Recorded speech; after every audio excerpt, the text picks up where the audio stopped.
First of all, I would like to extend my warm gratitude to all the students who are attending this presentation and also all the organizers who have given me this opportunity to share some thoughts on this topic of Srimad Bhagavad Gita.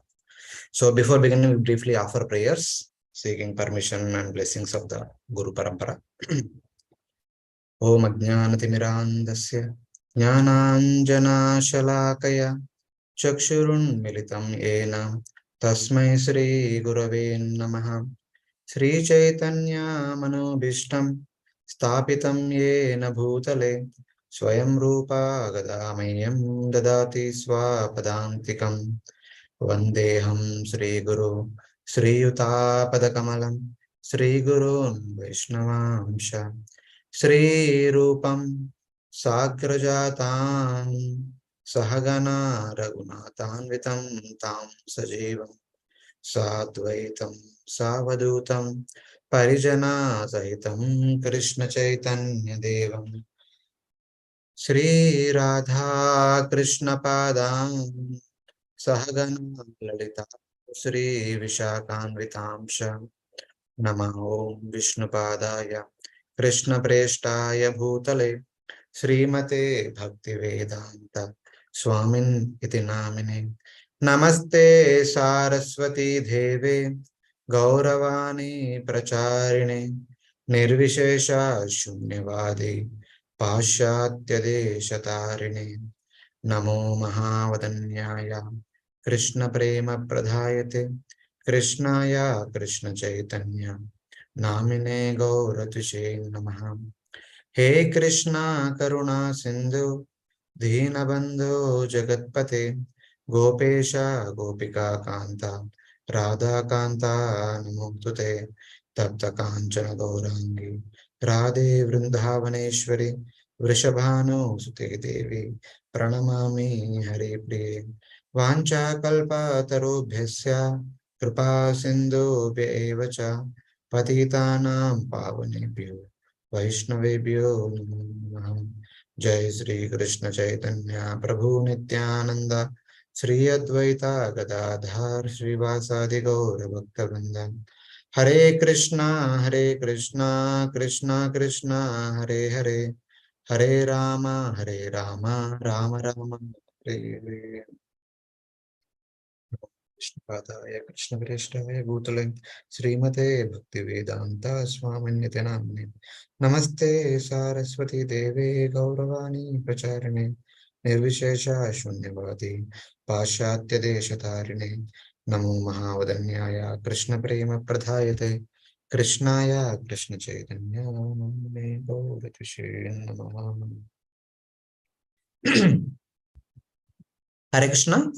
Am I audible? My voice is clear, Prabhuji? Yes, Prabhuji. Perfectly all right. Okay. Thank you. Okay. Thank you very much for giving me this opportunity. When Mataji was asking me to speak any topic, I chose some topic from Bhagavad Gita. This topic I chose because very soon we are going to have Chaitanya, the appearance day of Lord Chaitanya Mahaprabhu. So Chaitanya Arbodivas. So some connection to that. We will try to speak at the end of the presentation. So Bhagavad Gita, we have 18 chapters. In the first chapter, so Arjuna expresses his what we can say is concern whether he should fight with his close relatives or not, or if at all, if the fight goes on, what kind of disruption this war would create in the structure of the society. Then, unable to decide what to do, what not to do, in the second chapter, Arjuna surrenders unto Lord Krishna as a disciple, accepting Lord Krishna as his spiritual master. Then, Lord Krishna in briefly presents the essence of all Vedic literatures what kind of duties one should do, and with what purpose in mind one should execute all one's duties. That has been briefly summarized in the first 5 verses that Lord Krishna spoke in the second chapter. That is text number 11 to text number 15. Seems that Arjuna is not convinced about the purpose of what to do and how to do. Then Lord Krishna elaborates the meaning of these 5 verses in the rest of the chapter, starting with the understanding of the distinction between the soul and the body in which the soul is residing. Starting from verse number 16 to 30, talks about the distinction between the body and soul. Without this knowledge, without this basic knowledge about the distinction between the body, matter and spirit, it is very difficult to take up any spiritual practice that have been indicated in the Vedic literatures. Be it is Mahabharata, Ramayana, Bhagavatam, Bhagavad Gita, or any Vedic literatures. One need to have this basic, the fundamental understanding of what is soul, what is not the soul. Without that understanding, practice of any kind of spiritual practices are of no meaning. That's why in the very beginning, 15 verses, Lord Krishna categorically describes the distinction between the body and soul.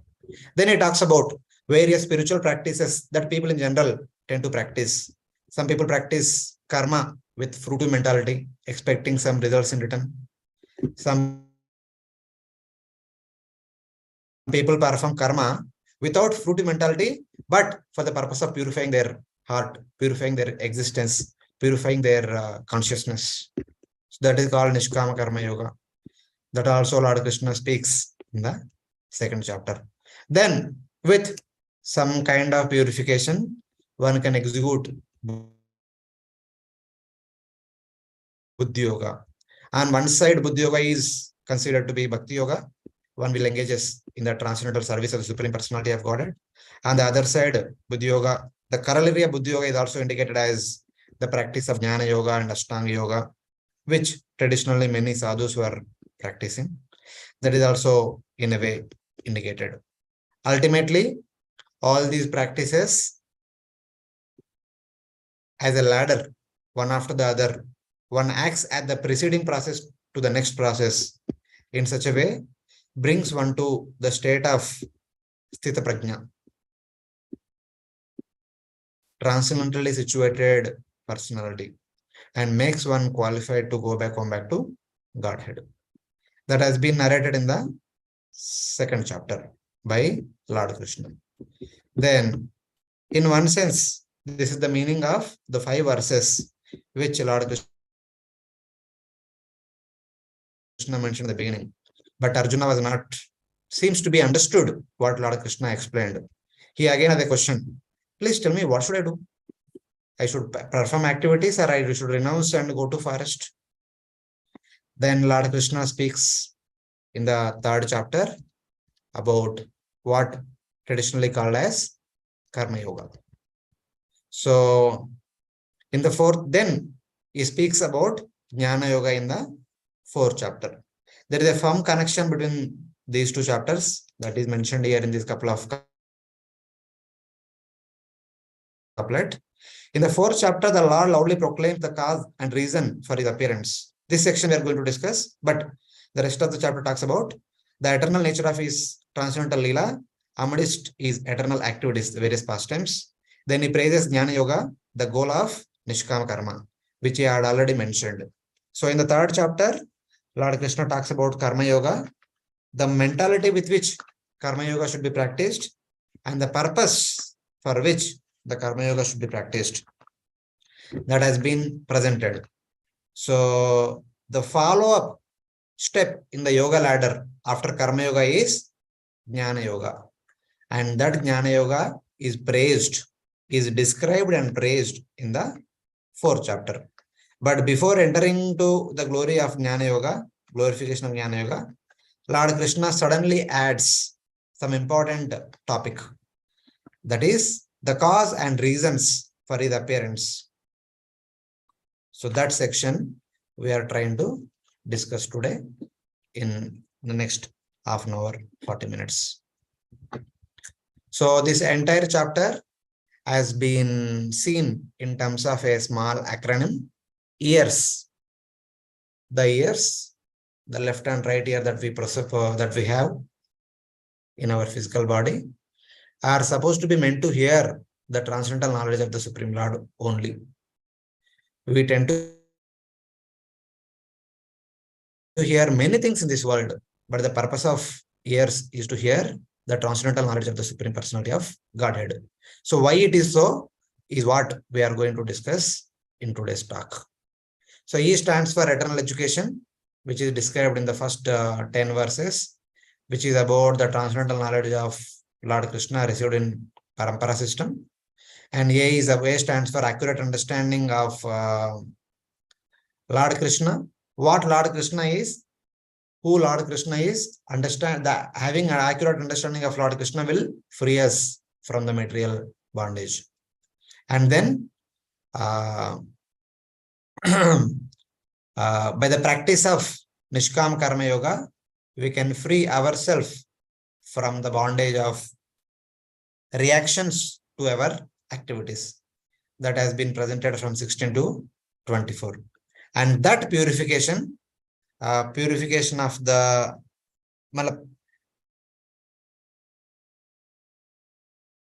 removing the responsibility that we need to go through the results of the activity that we performed, we become qualified to take up transcendental knowledge.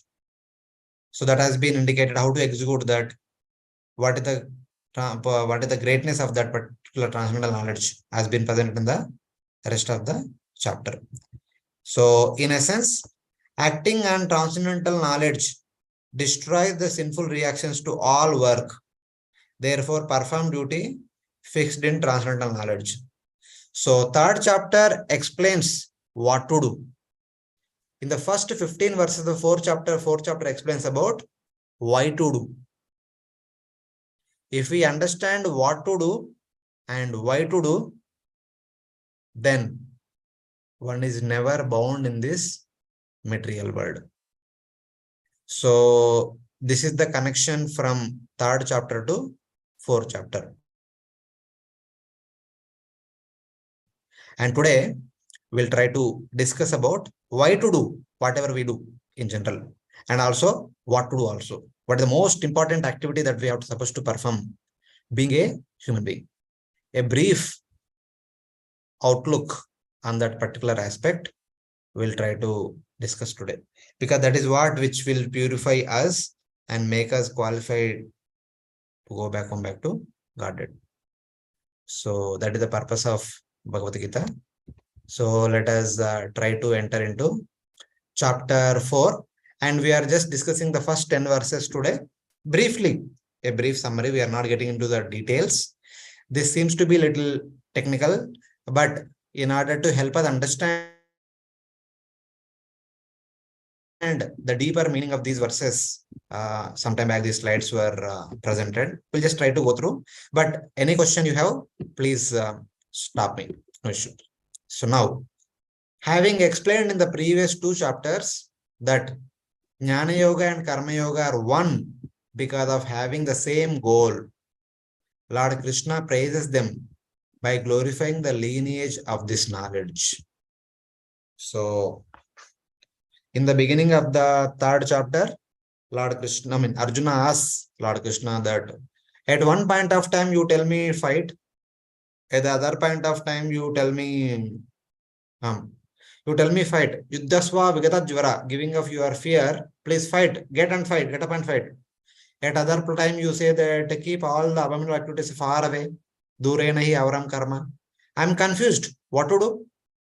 So in the third chapter in a way indicated that ultimately the both activities are leading to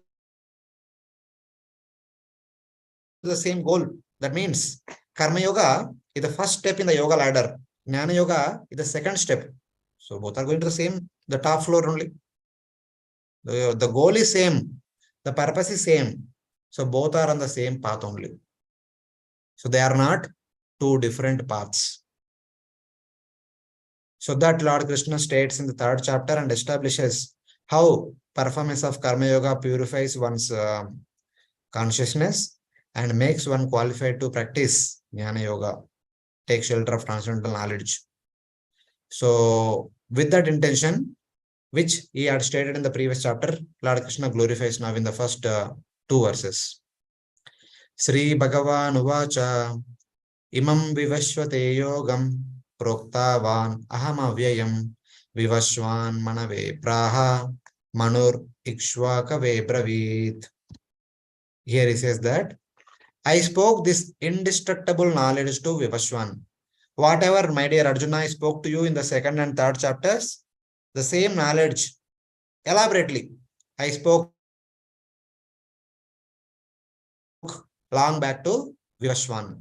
Vivashwan is the sun god, the personality from whom comes the light, which we see every day morning, sunrise to evening sunset. The sunlight, which is coming from the sun globe, which we are seeing every day morning to evening, it is all emanating from sun god. His name is Vivashwan.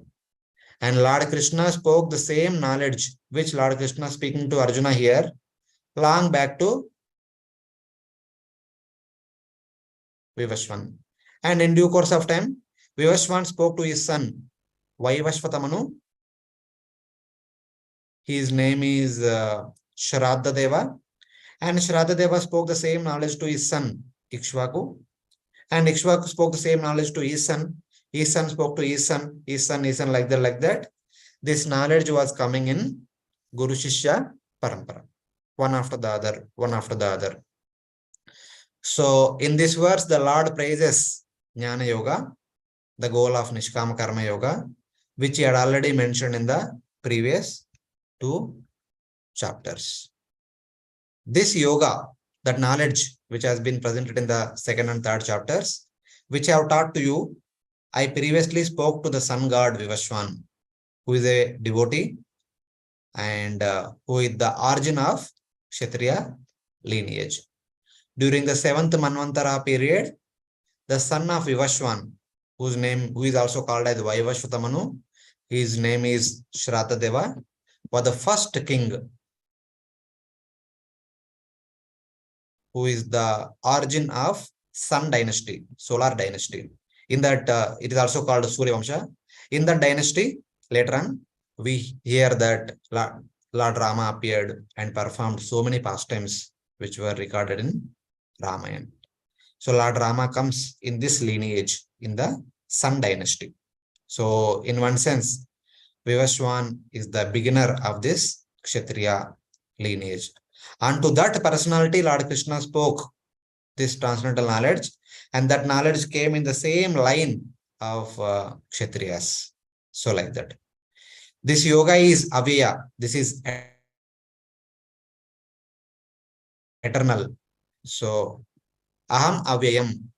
This knowledge is not that Lord Krishna artificially manifested or artificially created. This is eternal knowledge, because the need of the hour, that time Lord Krishna spoke to Vivashwan.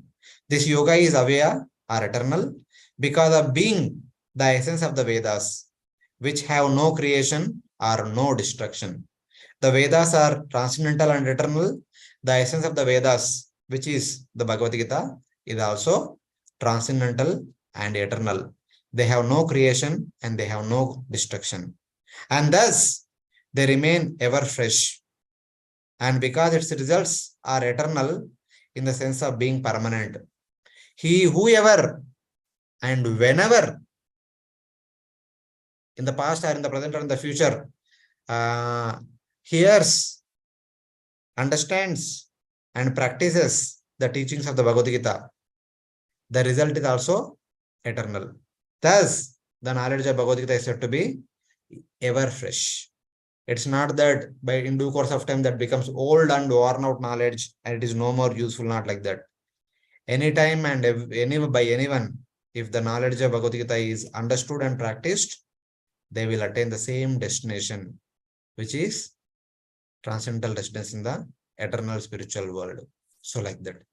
So that is the nature of this knowledge, which was presented by Lord Krishna to Vivaswan in the past, that Lord Krishna mentions. And now the Lord praises the parampara of this Jnana Yoga, Imam Yogam, the goal of Nishkama Karma, which he had mentioned in the previous 2 chapters. Evam parampara praptam imam rajarshayo viduhu sakale neha mahata yogo nashta parantapa. So here Lord Krishna says, the saintly kings understood this knowledge received in this disciplic succession. By the powerful influence of time, this knowledge was lost. O afflictor of the enemies, O Parantapa. So Lord Krishna says, I spoke to Vivaswan. Vivaswan spoke to Swayam Vaivashvatamanu. Vaivashvatamanu spoke to Ikshvaku. Ikshvaku spoke to his son. Like that, it was coming down. But by the power of time, in due course of time, this knowledge seems to be lost. That's what Lord Krishna mentions in this verse.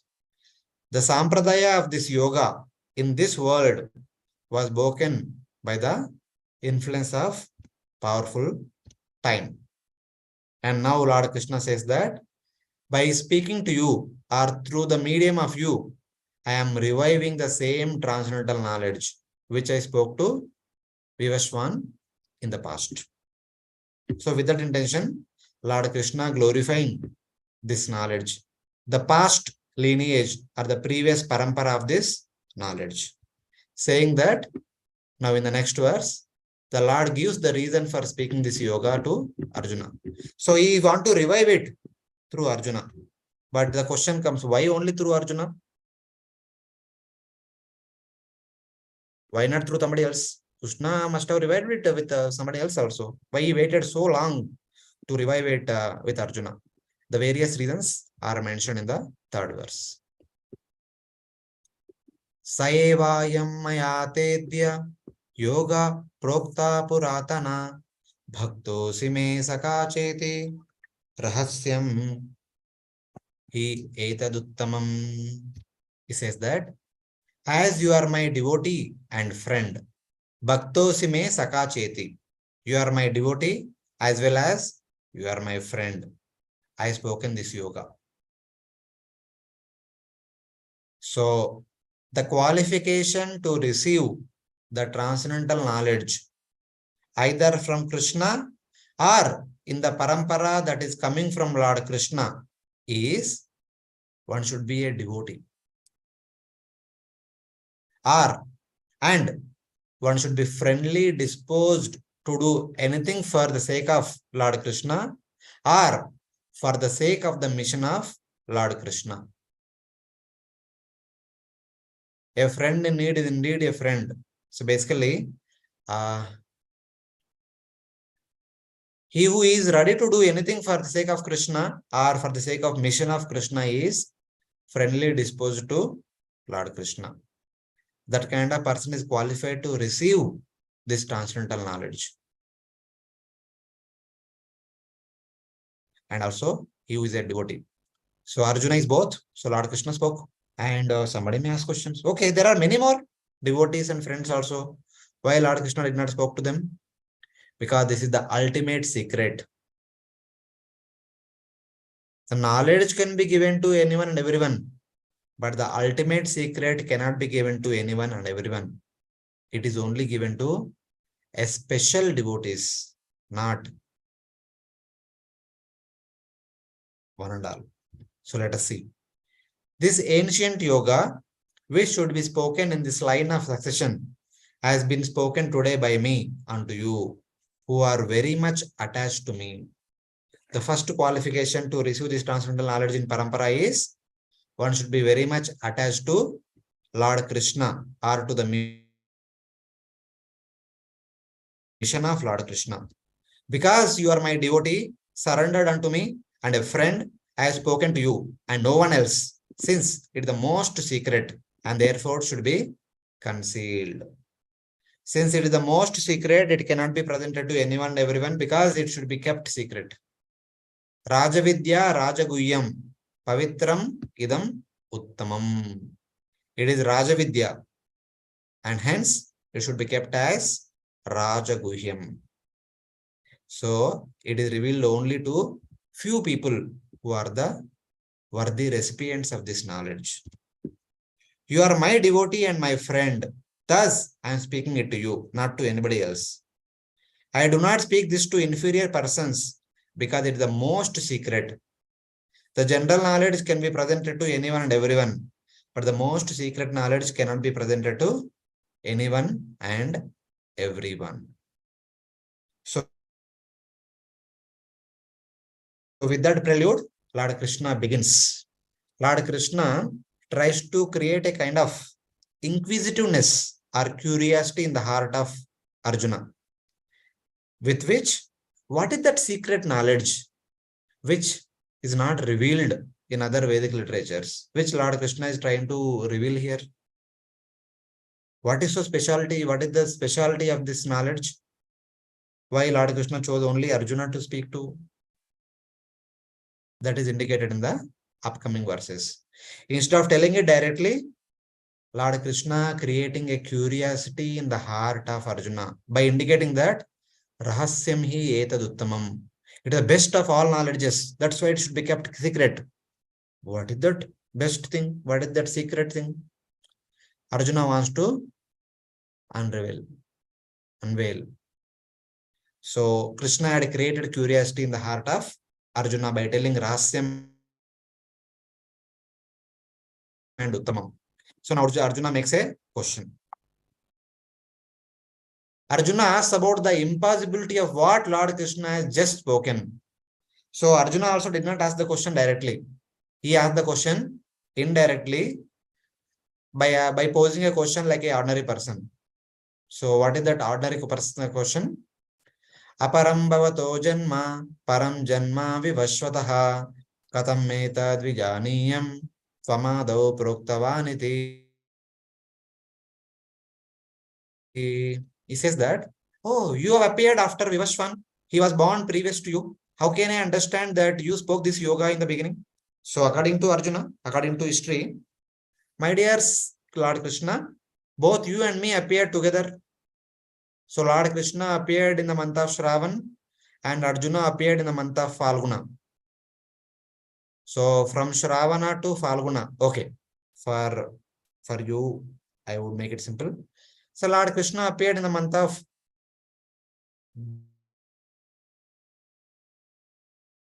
August, somewhere August or September, and Arjuna appeared in the month of February. So there is a difference of September, October, November, December, January, February, 6 months. Just 6 months, both of them are apart. But, and that too, Lord Krishna and Arjuna appeared during the 28th Chaturyuga cycle of the Vaivashvata Manvantara. That too in the far end of Dwapara Yuga. And Lord Krishna spoke the same Bhagavad Gita unto Vivashvan at the beginning of the Vaivashvana Manvantara. That means about 28 Chaturyugas backward. One Chaturyuga is consisting of 4 yugas, Satya, Treta, Dwapara, Kali. All 4 put together, which is equal to 43,27,000 years. So approximately 43,27,000 years. Sorry, 43,20,000 years into 28. That many years back, Lord Krishna spoke this knowledge to Vivashvan. And Arjuna asked, "Aisa kaise ho sakta hai? How can it be possible? Both you and me appear together. And you already speak so far in time to Vivashvan." This is like an ordinary common question, common man question. And by the way, Arjuna is talking about both you and me appeared recently. And coming Tuesday, according to Indian calendar, is 7th March, is Gaur Purnima. Chaitanya Mahaprabhu appeared in the evening time, just when sun is about to set and the moon is about to rise, many years back in 1486 on February, in the month of February 28, something like that, according to the date. In the evening time around 6 to 6:30 in between, while sun is setting and moon is rising in Navadvip Dham, while a lunar eclipse was going on, while all the people of Navadvip taking bath in Ganga and chanting holy names of Lord Hari, Chaitanya Mahaprabhu appeared in the month of Palguna on the full moon day. Mahabharata says that at the same time, on the same day, Arjuna also appeared. That's why one of the names of Arjuna is Falguna. Falguna appeared in the month of Falguna on the full moon day when moon was traveling in the Falguni star, Falguni nakshatra. So that also comes the same time on the full moon day of the month of Falguna in the evening time when moon is rising and sun is setting. The only difference is when Arjuna born, there was no lunar eclipse, but when Chaitanya Mahaprabhu was born, there was a lunar eclipse. So the tithi for Chaitanya Mahaprabhu and Arjuna was same. So we can celebrate Arjuna's birthday along with Lord Chaitanya Mahaprabhu's birthday on upcoming Chaitanya Mahaprabhu's appearance day festival. So it is like that. Your birth is recent along with me, and Vivaswan's birth is ancient, about 28 Chaturyugas backward. How can I understand that you spoke it to him? How can I understand that you spoke to Vivaswan? So Arjuna has no doubt about what Lord Krishna said, but a common man might have a doubt. In order to clarify the common man's doubt, Arjuna asking this question, and by which Lord Krishna going to reveal the transcendental secret from the mouth of Lord Krishna.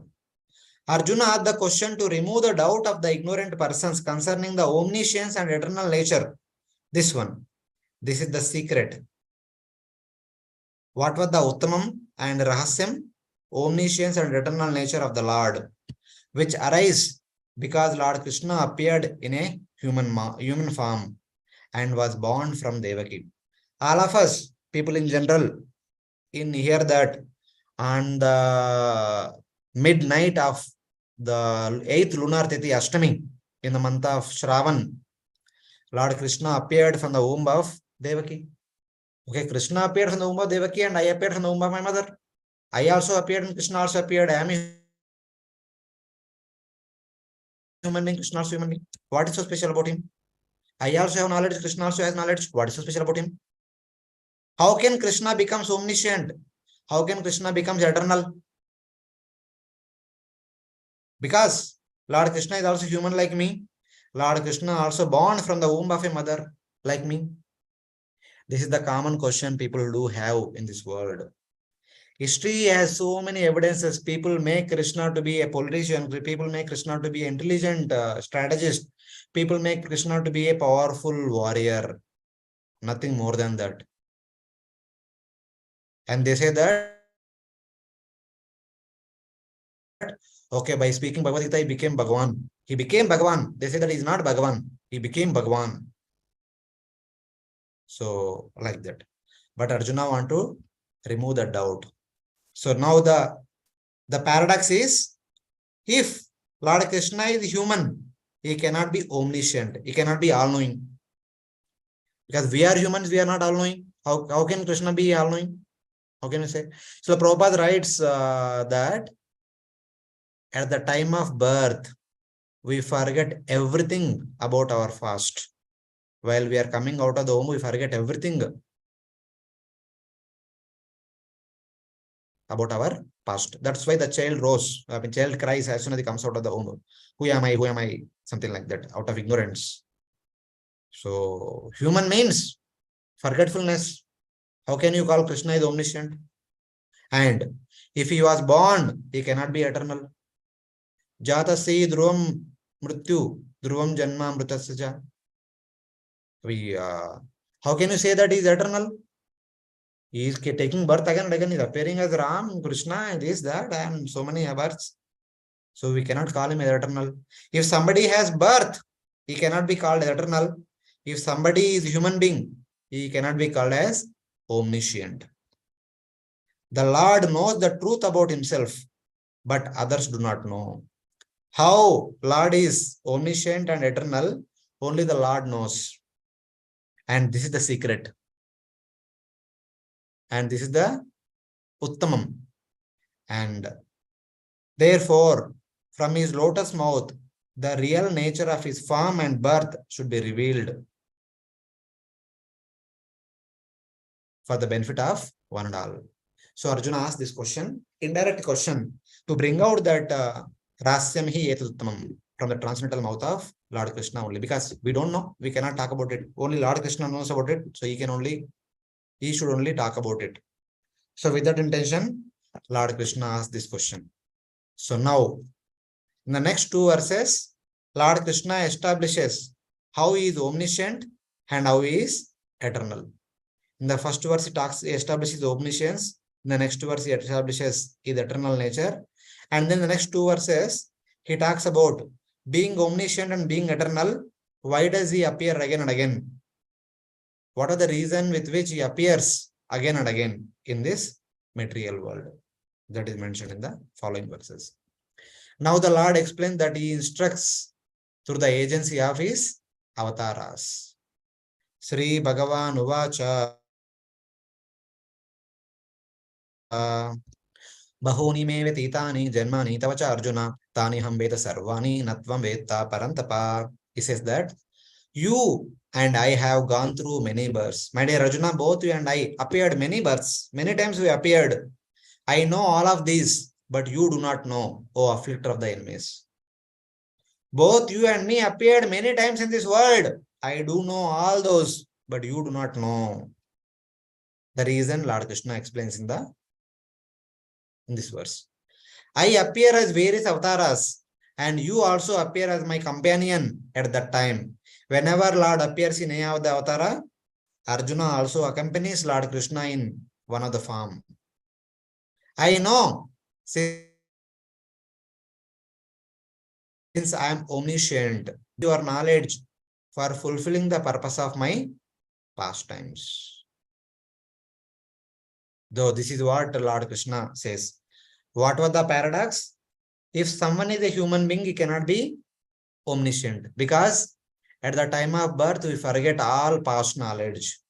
So Lord Krishna is also taking birth. Lord Krishna is also considered as one of the human beings, but he is omniscient because, my dear Arjuna, both you and me appeared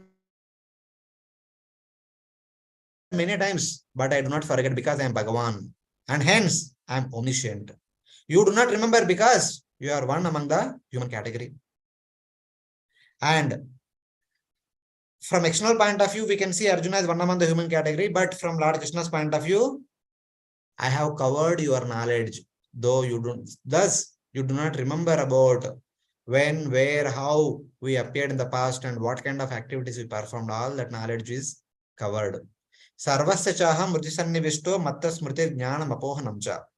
Being situated as Paramatma in the heart of every living entity, I give them knowledge, I cover their knowledge. So it is like that. Matta smritir jnanam apohanam cha. I give them jnanam, I give them apohanam, and sometimes I give them smriti, remembrance, not always. In order to fulfill my pastimes, I cover all your past knowledge. But I am aware of all my past knowledge, thus I am omniscient. With knowledge covered, O afflictor of the enemy, you afflict the enemies by thinking of yourself as the son of Kunti, a Kshatriya. Now you consider as son of Kunti, Kaunteya, Partha, and you are fighting in so many battles in the beginning, and now also you are fighting. You are going to fight now. You think yourself as a Kshatriya. You only know about this birth, being born in the Kshatriya family, you identify yourself as a Kshatriya.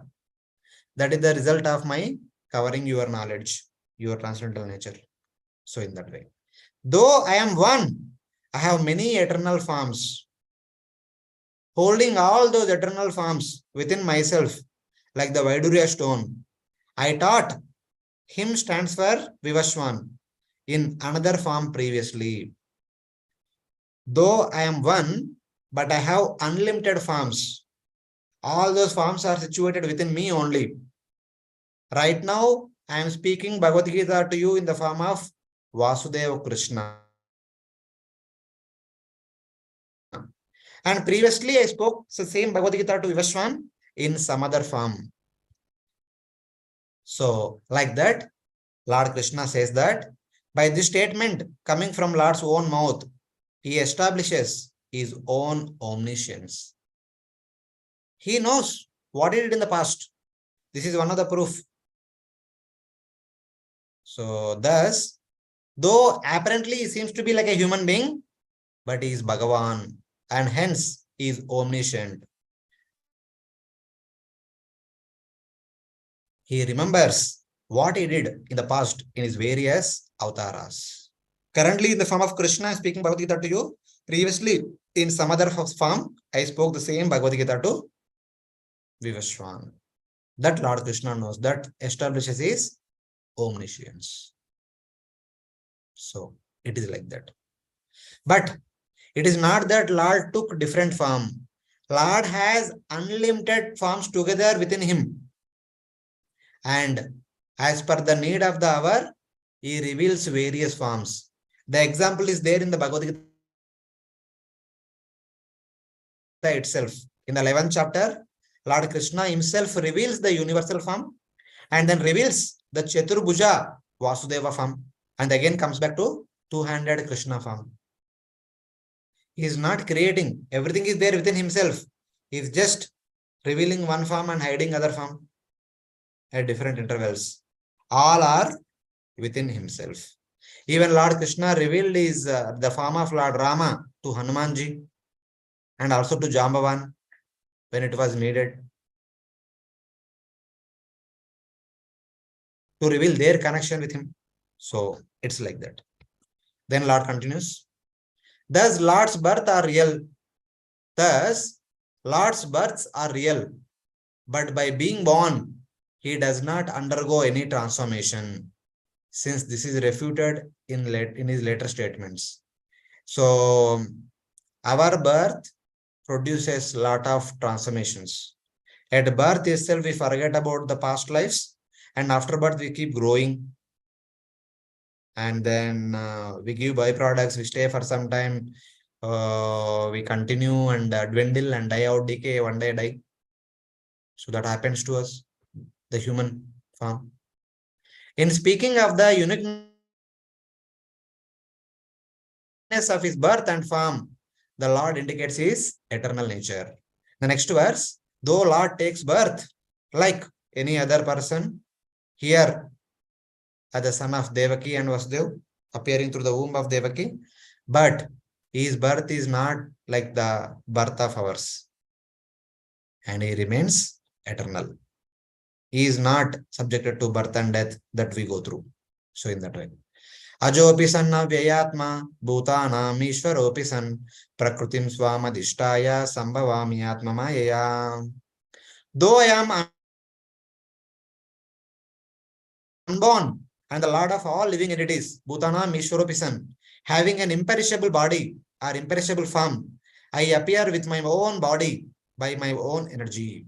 All of us are forced to take birth, sometimes as human beings, sometimes as animals, sometimes as devata, because of our past karmas.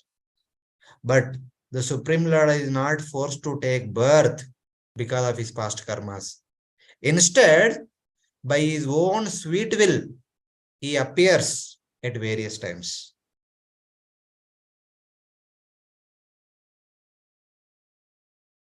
That's how his birth is different.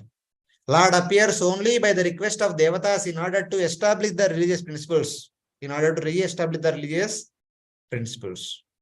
But we are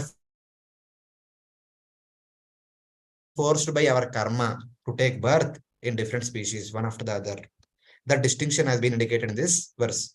We are forced by Mahamaya, but the Lord appears through the intervention of his own Yogamaya. That is indicated in this verse. Though I am without birth, I appear sometimes as the son of Kaushalya, sometimes as the son of Devaki, sometimes as the son of Sachi Devi and Jagannath Mishra as Chaitanya Mahaprabhu. I descend in the forms of Devatas as Vamana, in the forms of human as Lord Rama and Lord Krishna, and in the form of crawling animals and other forms like Matsya, Kurma, Varaha, Narasimha, etc. etc. But what is remarkable about that? The Jiva is also actually without birth. The Atma is Sanatana. Mamai Vamsho Jiva Loka Jiva Bhuta Sanatana.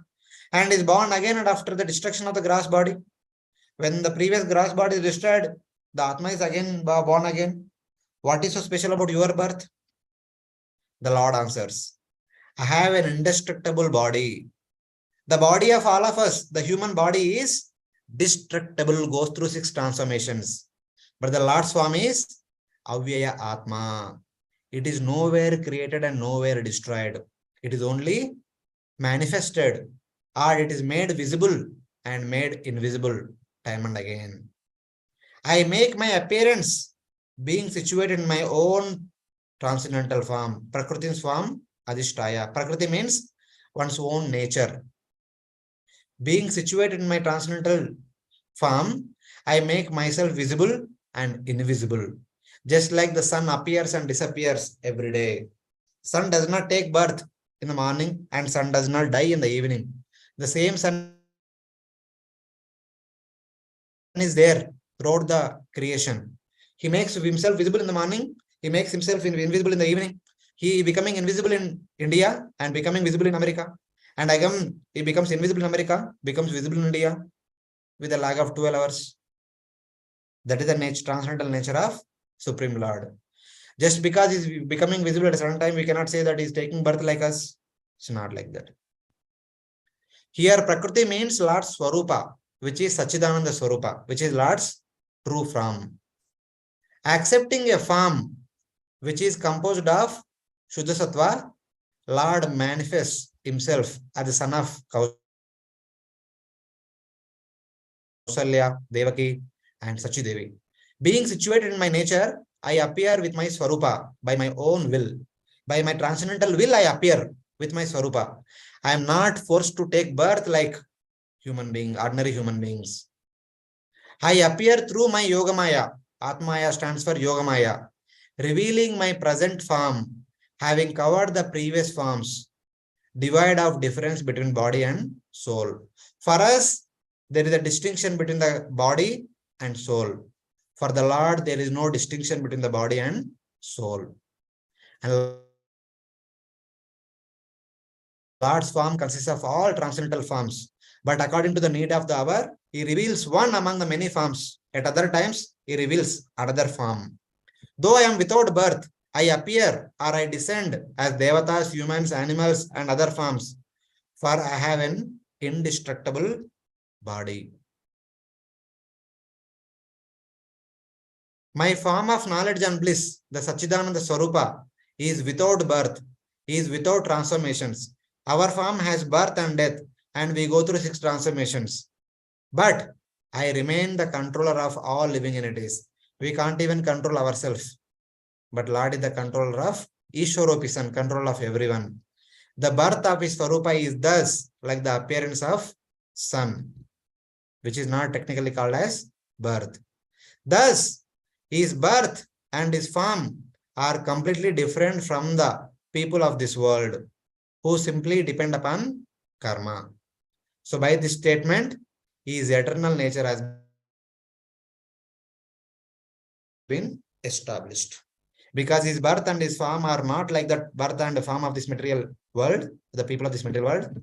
So he is eternal. Just like sun is eternal, sun is there throughout the entire creation. He is visible in the morning and invisible in the evening, though still he is eternal. Similarly, the Lord is eternal. Then what is the purpose of his appearance? I appear for delivering the jivas out of my extreme mercy or by my own will for those who worship me. Here Maya stands for Lord's causeless mercy also. Out of my causeless mercy, I appear again and again in this world in order to reciprocate with those who dedicate their lives in my devotional service. So then, okay, fine. You say that you appear again and again in this world, but when do you appear? The next verse, the time when the Lord appears is indicated. Yada yada hi dharmasya glanir-bhavati bharata abhyuttanama dharmasya tadatmanam sujamyaham. Whenever there is a destruction in dharma, O Bharata, and a rise in adharma, I manifest my own transcendental form. I appear when I cannot tolerate both the destruction of dharma and the increase of adharma in order to reverse the situation. When dharma is declining, adharma is increasing, I appear to reverse the situation, declining adharma and increasing dharma. For that purpose, I appear. I manifest my form, which exists eternally within me, as if it were created by my energy. So like that. So when, at what time Lord appears is indicated in this verse. And then further continues. But your devotees, the Rajarshis and Brahmarshis, can also rectify the destruction of dharma and the increase of adharma. But there is no need of your appearance. Then why is it necessary that you make an appearance? Lord says, that is true. My devotees, Rajarshis and Brahmarshis, can establish the principles of dharma. That's why we see so many acharyas coming and going. Buddha comes and Shankaracharya comes, Ramanujacharya comes, Madhvacharya, Vishnu Swami, Nimbarkacharya, like that various great personalities come to do this activity. Lord says, yes, that is true.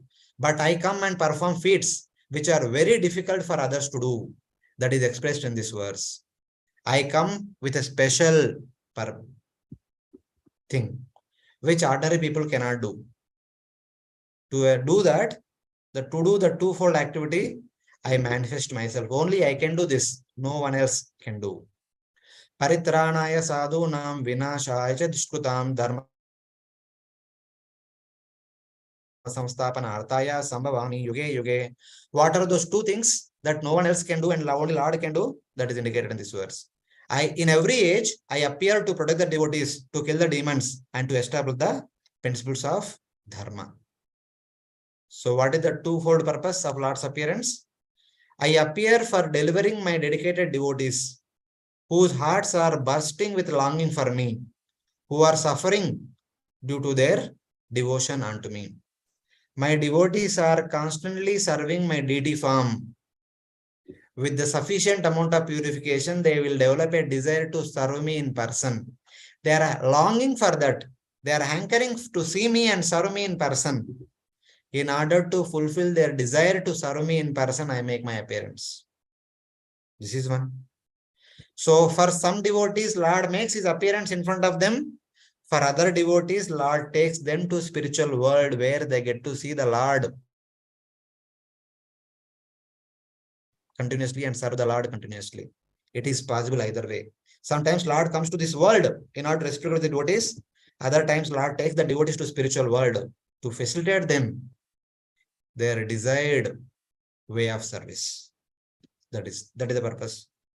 And the second thing is, for destroying the evil-minded persons like Ravana, Kamsa, Keshi, who give suffering to my devotees and who cannot be killed by anyone except me. There are sometimes the demons are so powerful, no one else can kill them.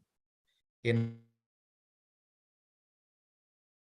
order to kill and deliver them, I make my appearance. And also, this is the most important thing.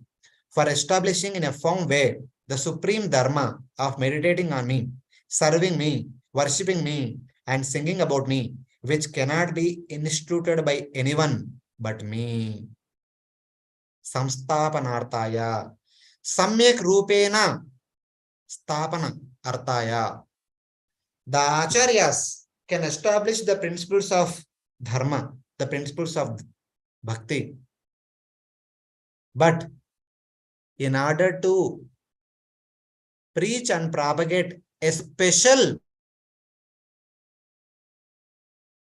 form of bhakti, the acharyas cannot do that. Only the Supreme Lord can do. That's why the Lord comes again and again. In order to display what Raga Bhakti is, Lord Krishna appeared. The Raga Bhakti performed by the Vrajavasis in relation to Gopal, Lord Krishna appeared to showcase what Raga Bhakti is all about. But in order to show us how we can also execute that Raga Bhakti as the ordinary common person. Lord Chaitanya Mahaprabhu appeared. Lord Krishna appeared to display what Raga Bhakti is all about. Lord Chaitanya Mahaprabhu appeared to show an example how to execute that Raga Bhakti. So that by taking inspiration from Lord Krishna and Lord Chaitanya Mahaprabhu, we can also understand, develop a desire and execute that Raga Bhakti unto Lord Krishna. Spontaneous, unmotivated, uninterrupted devotional service. Raganuga sadhana bhakti. Just the way the Vrajavasis serving the Supreme Lord. As our Acharyas indicate again and again, a devotee should aspire to serve the Lord in the footsteps, just like the gopis, just like the Vrajavasis have served the Lord. Gopi Bartur Padakamailor Dasa Dasanu Dasa. Want to serve the way Vrajavasis have served the Lord. In order to teach that, in order to show an example, both what Raga Bhakti is all about and how to execute Raga Bhakti, Lord Krishna as well as Lord Chaitanya Mahaprabhu appeared in this world. This is his transcendental mission. Though the second one, even all these three cannot be done by anybody else.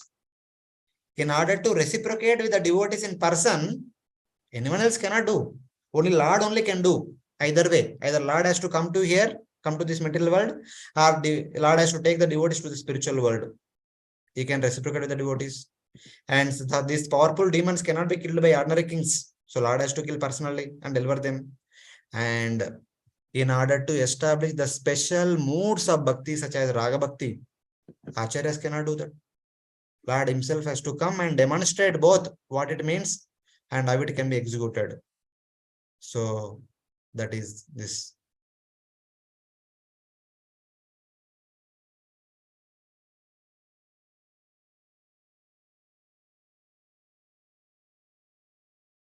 So this is the purpose for which and with which the Supreme Lord appears again and again in this world. Hare Krishna, it is already 8 o'clock.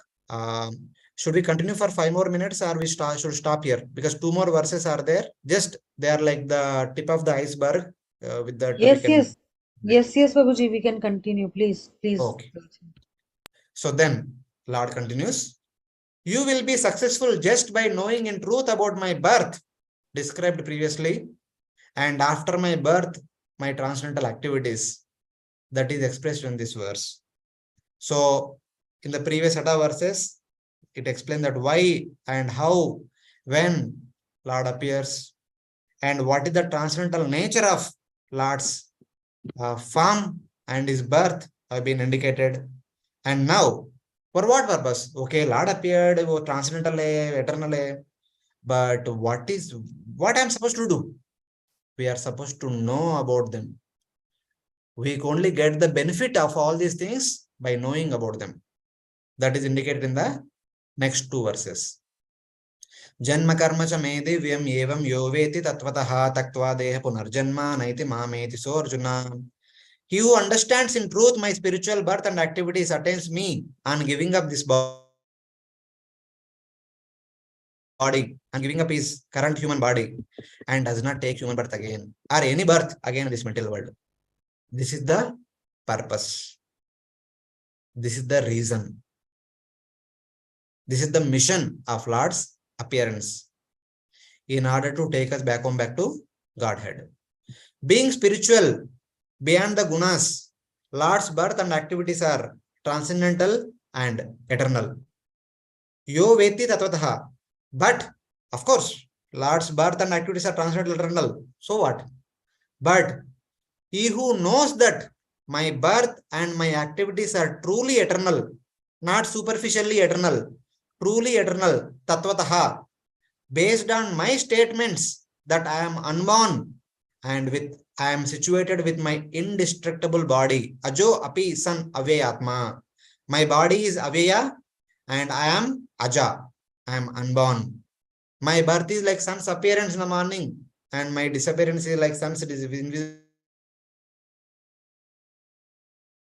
in the evening. And that my birth and activities are non-material. Instead, they are transcendental. He who knows all these things in Tattvataha, in truly, he who knows me at the form of Brahman and does not take birth again, but rather attains me. Those who understand the transcendental nature of Lord's birth and activities does not take birth again, but rather goes to spiritual world. Destroying all sins by true knowledge of my spiritual birth and activities, taking shelter of me and constantly thinking of me, such a devotee attains me. This is the purpose of Lord's appearance. There is a one small anecdote which is mentioned by Kunti Maharani in the first canto. She says that, my dear Lord, unless you appear and perform transcendental pastimes, the people of this material world cannot hear about you. Without hearing about you, they cannot know about you. So here Lord said that one should know me in Tattvataha. If we want to know about the Lord Tattvataha, there should be some knowledge revealing about Lord. There will be some knowledge which reveals about the Lord. Only the Lord appears. If Lord does not appear, where from the knowledge will come? So Lord appears and performs so many transcendental pastimes so that we will have some subject matter to hear, hearing which we can purify ourselves and we can discuss for the benefit of others, and we can contemplate upon those pastimes, and with that contemplation we can become qualified to go back to Godhead. Lord appears and performs so many pastimes to enable us to hear Krishna Katha, to speak Krishna Katha, to meditate upon Krishna's transcendental pastimes to make us qualified to go back to Godhead. That is mentioned in the upcoming chapters. Antakalecha mameva smaran muktva kalevaram ya prayatsa madbhavam nasti yatra samshaya. Those who give up their material body, meditating upon my transcendental pastime, they will come to me, they will not take birth again in this material world. That is what is indicated here. If we want to do smaranam at the time of death, we should do Shravanam and Kirtanam throughout our life. Our whole life is the practice. The death is the final exam. In order to enable us to pass in this exam or go through in this preparation, Lord appears again and again and performs wonderful transcendental pastimes. This is the mission of Lord's appearance. And finally, is there any proof? Somebody may ask. Lord establishes that as in the present time, in the past also, many persons gain liberation by knowing the eternal nature of my birth and activities. Vitaraga Bayakroda Manmaya Mamu Pashritaha Bahavo Jnana Tapasa Puta Madbhavamagata. Having given up attachment, fear, and anger toward the demons, there are so many philosophies in this world. They talk about so many things, and they say if you don't follow us, you will go to hell, something like that. Or such kind of philosophies are so attractive, they provide so many allurements. Sometimes people may get attracted to them. Sometimes people may be afraid of what kind of the statement they say that if you don't follow us, you will go to hell, this, that. And sometimes one may be angry towards such kind of false philosophies. But one should not have any of these emotions toward them. No attachment, no fear, no anger. Instead, being absorbed in Lord Krishna, in his with hearing and chanting about Shravanam and Kirtanam, so that we'll be able to do Smaranam at the time of death. Having taken shelter of me, many persons in the past purified by the austerity of tolerating the oppositions of different philosophies, of attaining the true knowledge of my birth and activities, attained love for me, and they came to my spiritual abode. Jnana tapasa means they became purified by the austerity of realization about the nature of my birth and activities, as previously stated. The purpose of human life is to do tapasya.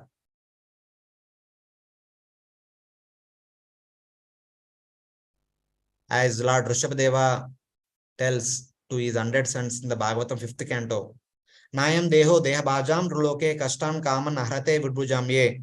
Tapo divyam putrakayana sattvam shuddhe desmat brahma sokyam tu anantam. Human life is not for hard endeavor to get material sense gratification. Instead, it is meant for divya tapasya. Tapo divyam. What is that divya tapasya? There, Rishabdeva call it as divya tapasya. Here, Lord Krishna calling it as jnana tapasya. We need to go through a tapasya, a kind of austerity of gaining the knowledge of the transcendental knowledge of Lord's birth and activities. Human life is meant to understand the transcendental nature of Lord's birth and activities. Whoever does that, they will attain the transcendental nature of the Supreme Lord. That means they will be qualified to go back to Godhead. Many devotees in the past attained that. And anyone who follows now or in the future will also attain the same thing. They, having attained realization of the eternal nature of my birth and activities, became purified by austerity in the form of tolerating the opposition of wrong ideas, tolerating the poison of wrong ideas. They are not attracted to wrong ideas. They have not become averse to wrong ideas. They did not become fearful of the wrong ideas. Instead, they being absorbed in my Krishna Katha, understanding my true nature of birth and activities, they attained my transcendental abode. They had given up attraction to, fear of, or hatred of those who oppose the eternality of the Lord's birth and activities, because such devotees have engaged in my bhakti with faith. Whoever engages in bhakti with faith, becoming not becoming attracted to, or becoming fearful of, or developing hatred towards other philosophies, will be qualified to perform this jnana tapasya. And that performance of jnana tapasya will have the realization, understanding and realization of the true nature of Lord's birth and activities, will be qualified to go back to Godhead. This is the transcendental mission of Lord's appearance. With this mission, whether it is Lord Rama, whether it is Lord Krishna, whether it is Lord Chaitanya Mahaprabhu, they make their appearance again and again to enable us perform this jnana tapasya, and hence become qualified to go back to Godhead. Hare Krishna. I am extremely sorry for taking a little extra time. I just wanted to complete these 10 verses so that the flow is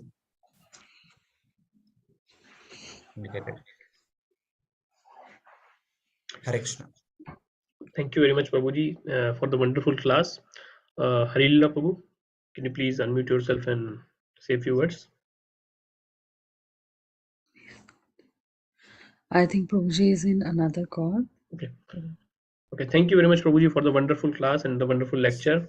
The way which you elaborate the things from Bhagavad Gita 4.1 to 10, from our topic, which is transcendental knowledge, that Lord's mission to transcendental knowledge, the transcendental mission of the Lord. So the way which you you can say that stitched together all the slides, that was very commendable, and I think that is very much easily understandable also, and the way it is very good. So let's Prabhuji, do you have a few minutes so that we can have if we have any questions, so we can take up? Yeah, Divya raising hand. Yes, Yeah, please go ahead. Yeah, Divya Mataji, can please go ahead.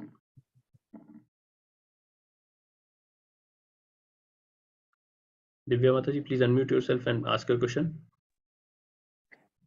Hare Krishna, Prabhuji. Thank you so much for such wonderful lecture, Prabhuji. My question was from text 8, which you mentioned that my dedicated devotees whose hearts are bursting with longing for me, who are suffering due to their devotion. Did you mean that they are suffering due to the separation of the Lord? That is my question. Yes, they are like Chaitanya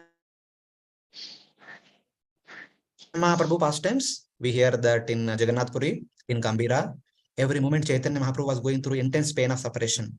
So that kind of separation. As I was mentioning, when devotees practice bhakti, when they are thoroughly purified, then they want to serve the Lord in person. They want to see the Lord in person. They develop that hankering, that longing. They can't tolerate anymore without seeing the Lord. In that situation, Lord makes his appearance or takes them to spiritual world. Either one or two.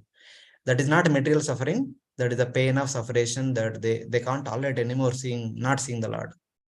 like that. Okay, Prabhuji, I had one more question. Can I ask? Yeah, yes, please go ahead. Prabhuji, like you mentioned that Krishna is omniscient. So sometimes we see that few people who are non-devotees, they also remember their past life, like place of their past birth or previous family. So is it also Bhagavad Kripa on them, like great devotees of the Lord, like Bharat Maharaj had? Like, what is the reason Krishna gave them smriti of their past birth? Can you No, explain? not necessarily it is like that. Bharat Maharaj. Bharat Maharaj remembered his complete life, and that is basically his whole life is all bhakti only. He remembered his bhakti. But in case of these past life memories, that there are exceptions. It's not possible with everyone and anyone. That is just, I mean, it's okay because of something. It might be needful in their current life. So Lord allows them to remember. It is not that they'll remember throughout their life. Generally, these past life memories are examined only in the small kids. As they grow, they forget about their past life memories. So these are some exceptions. Sometimes it happens, like we have child prodigy, etc. They are all results of some previous special karmas, and also that will be needed for something. That's why they are unable to remember. It is not like just like arbitrarily by chance it happens. It is needed for some reason. We don't know whether for them or for the society in general or for something. So Lord allows such kind of remembrance at the Paramatma inside the heart. Oh, that is like Bhagavad Kripa or what? Like that's what I No, feel it's like. not necessarily Bhagavad Kripa. Bhagavad Kripa is in relation to devotees, but people who remember their past life, it is like Paramatma's intervention. It is a need of the hour. It may be needed for them in their current life, or it may be needed for society in general to establish something. Okay. So something like that. Okay. Yeah. Okay. Thank you so much, Prabhuji. Thank you, Prabhuji. Thank you for answering question. Hare Krishna. Thank you, Mataji. Mihika, do you have any question? So please go ahead. Hare Krishna Prabhuji, thank you Hare very Krishna. much for the class. I learned a lot of new things and I kind of refreshed my memory too. So Prabhuji, I have 2 questions related to today's class and 3 not related. So can I ask all of them? You ask one at a time. Okay, Prabhuji. So what is Raga Bhakti in detail? Like you told like little brief. See, in general, in India, we always travel to many holy places, whether after becoming devotees or before becoming devotees also. When we go to temple, we follow so much code of conduct, decorum. We remain silent. We say that, okay, Lord is there. Don't speak. I especially don't speak nonsense. Keep quiet. And when we go to temple, we take some coconut or flowers or fruits or something like that. So when we are going to see a very important person, we are going there. And Lord is decorated very opulently. Lord is worshipped gorgeously. And Lord is offered Rajbhog, especially in Jaipur or Vrindavan, many places, if you see, the lunch offering is very big, very opulent. So Lord is worshipped with awe and veneration. This is general way of worshipping the Supreme Lord, treating the Lord as the Supreme Most Personality. Raga Bhakti means treating the Lord one's object of love, like the Vrajavasis do. Though in Vrajavasis Bhakti, there is no awe and reverence. They serve Lord as some of them serve Lord as their darling son. Some of them serve Lord as their close friend, climbing on the shoulders of Lord Krishna, keeping Krishna on their shoulders. And some serve Lord Krishna as their lover. Here there is only intimacy. There is no trace of awe and reverence. Is anybody climbs on the shoulders of Lord Vishnu? No one can think of, then what to speak of doing it. But in the case of Krishna, in the case of Vrajavasis, I mean, they don't have any concept of this thing. This kind of spontaneous, intimate bhakti is called as Raga Bhakti, which Srila Rupa Goswami talks about in Bhakti Rasamur Sindhu, which Srila Prabhupada briefly describes in Nectar of Devotion. So all of us as Gaudiya Vaishnavas, though currently we are worshipping Lord Krishna, Srimati Radharani and Krishna with awe and reverence, but ultimately we are supposed to aspire to come to the platform of Raga Bhaktas, like that of Vrajavasis. We all say that we want to go back to Golok Vrindavan, but going back to Golok Vrindavan means worshipping Lord Krishna like a mother, like a father, like a friend, like a lover, like a servant. So, without any awe and reverence, but with intimacy. That is a kind of understanding of Raga Bhakti. Okay, Prabhuji. My next question is, what is the difference between Raga Bhakti and Raganuga Bhakti? Okay. The Vrajavasis who are performing, what kind of bhakti they are performing is called Raga Bhakti. Technically, they are called as Ragatmika Bhakti. Their very nature is Raga Bhakti. And we emulate and we want to follow in the footsteps of the Vrajavasis. Yes. And we are called as Raganugas, Raganuga Bhakta. They are Ragatmika Bhaktas. We are Raganuga Bhaktas. We want to follow in their footsteps. We cannot become like them, but we want to serve Lord Krishna like them. So we are called as Raganuga Bhaktas. Okay, Prabhuji. It is like And those were the two that were related, and the not related one. So quickly. it is. What pious and impious activities did like Duryodhana perform in his previous life? Mahabharata reveals that we don't know about pious activities and impious activities, but who is Duryodhana? For every yuga, there is a presiding deity. For every activity that we perform, there is a presiding deity who will supervise, who will govern all those activities. Like sun is the presiding deity of all our activities of our eyes. It is the sun who enables us to see different forms that are there in front of us, because sun comes in the form of sunlight. With the sunlight or any form of light only we get to see. And the same way, for Kali Yuga, there is a deity. The deity appeared as Duryodhana. Just like Indra is there, is the in charge of rain. Like that, for Kali Yuga, the in charge is Kali personified. That Kali personified himself appeared as Duryodhana. And Kali personified will be always there. Whenever Kali Yuga comes, it is his rule.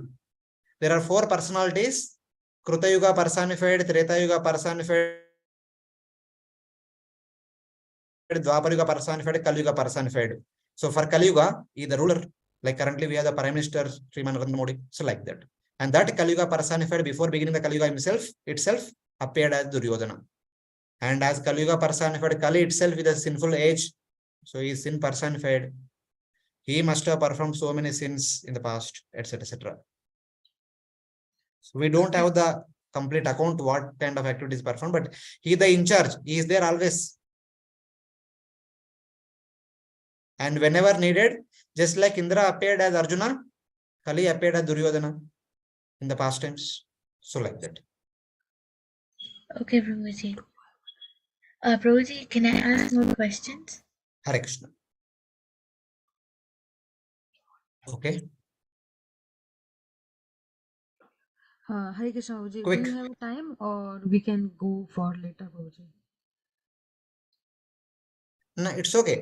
This last question will take from Mika. Quickly, Mika, go ahead. Okay.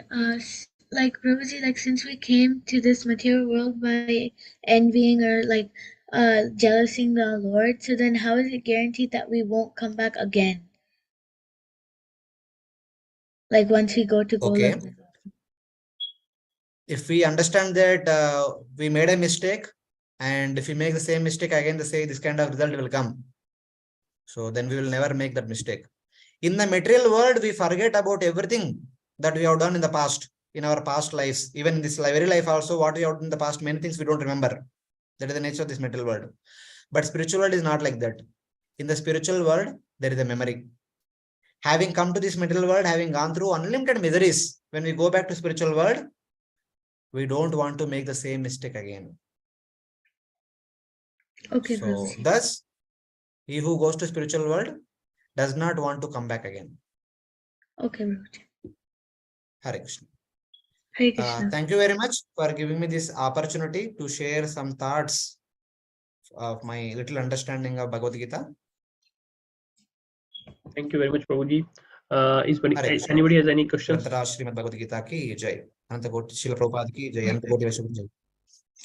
वाञ्छाकल्पतरुभ्यश्च कृपासिन्धुभ्यैव च पतितानां पावनेभ्यो वैष्णवेभ्यो नमो नमः। वैष्णव वृंद की जय, श्रील प्रभुपाद की जय।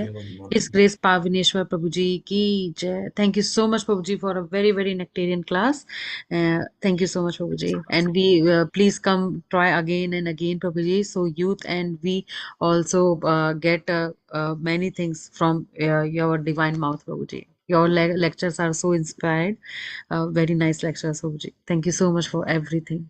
Hari Bol, Hare Krishna. हरे कृष्ण। Hare Krishna, Prabhuji.